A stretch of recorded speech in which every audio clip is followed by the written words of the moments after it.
Halo everyone, kenalin aku Sri. Saat ini aku masih menjadi mahasiswa semester 5 di kampus tercinta Universitas Siliwangi dan aku mengambil prodi Kesehatan Masyarakat. Perlu teman-teman ketahui bahwa aku telah mengikuti pelatihan Certified Public Speaking yang diselenggarakan oleh Well Done Skill. Dan kali ini aku mau sedikit membahas mengenai tips menerima kekurangan diri, yaitu dengan cara self-love, and I hope that this can motivate.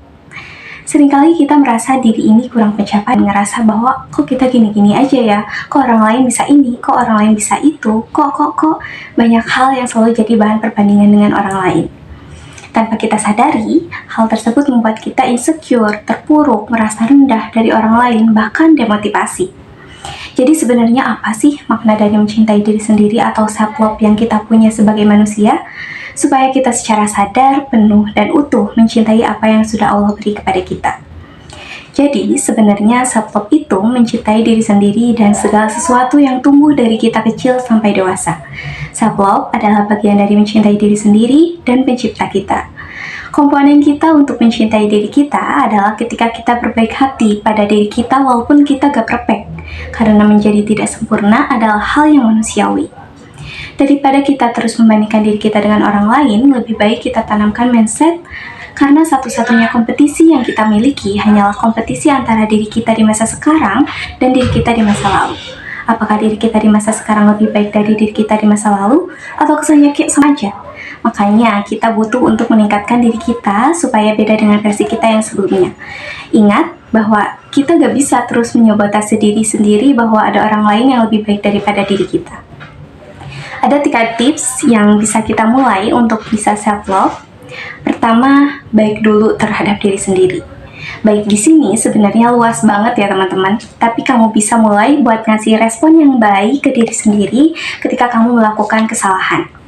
Yang kedua, ingat bahwa manusia itu tidak sempurna.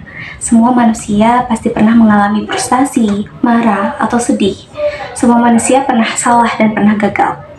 Yang terakhir, biasakan diri kamu untuk melatih mindfulness. Praktek mindfulness itu melibatkan diri kita buat nggak ngasih judgement ke apa yang kita pikirkan dan menerima semua hal yang kita alami dan rasakan. Bakalan susah buat kita mencintai diri kita sepenuhnya kalau kita tidak mengakui seluruh hal soal diri kita. Ingat, manusia itu gak ada yang sempurna. Jadi semua orang pasti ada kurangnya. Kalau kita cuma mau nerima lebihnya aja dari diri kita, ya susah, karena kita jadi gak nerima sepenuhnya dari diri kita, ya kan? Nah, jadi itu tadi yang bisa aku sampaikan di video kali ini, supaya teman-teman bisa lebih mencintai diri sendiri dan berhenti membandingkan diri kita dengan orang lain. Semoga menginspirasi. Oh iya, ada satu hal yang mau aku ingetin ke teman-teman, bahwa wama indallahi khair, dan apa-apa yang ada di hadapan Allah adalah lebih baik.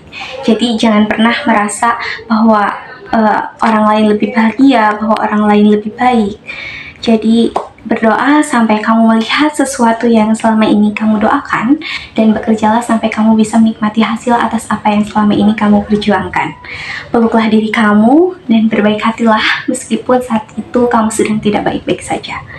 Goodbye.